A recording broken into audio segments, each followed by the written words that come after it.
Hi there, CreativeSarah here, and I have the cutest brand new kit today to show you. This is so cute. It is Santa's Clothesline, you guys. So I'm going to take my transfer and cut it apart. Even though there aren't any cut lines, it's just going to make it easier. This kit comes with these cute cutout shapes, and all I'm going to do is stick the transfer on the matching shape, and then I'm just going to chalk it. The colors I'm using today are Shimmer Crimson, Shimmer Shadow, and you might see me use a little bit of that Shimmer Frost, but I end up thinking it needs more outline, and so I change it to Shimmer Shadow. Okay, so I'm just getting everything chalked. Once it is completely chalked, every little piece, I'm going to go ahead and make sure it's dry completely before moving on to anything else. So here we have his little pants and his little hat, beanie, and then we're going to do his gloves and of course his little socks. So let's get all this chalking done. Oh my gosh, so cute.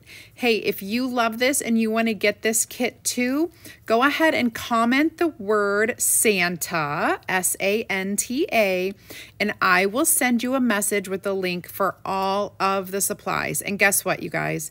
All you need is this kit and your chalks. So if you love my colors, I will put them in the supply list and you can use those as well.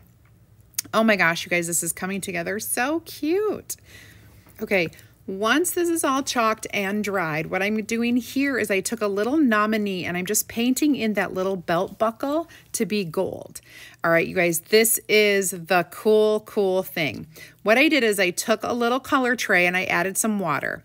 Then I put a little bit of the Shimmer Frost, which is our shimmery white paste, and some of our sea spray. I took a couple scoops of the sea spray and I mixed it up into this thick paste. I am now adding it onto the white fuzzy parts of Santa's outfit. Wait till you see. I'm adding some glitter now. I'm just tapping it in because all of that paste is very wet. So now I'm just letting it dry. I've let it dry actually overnight, okay? So it takes a long time to dry the sea spray. Okay, so now I'm just attaching this to this cute little magnet board. This is our 8-in frame. I put magnets and I hung the clothesline up. Oh my gosh, you guys, look how cute. If you don't already like and follow my page, please do so. You can like, you can follow, you can subscribe for more decor.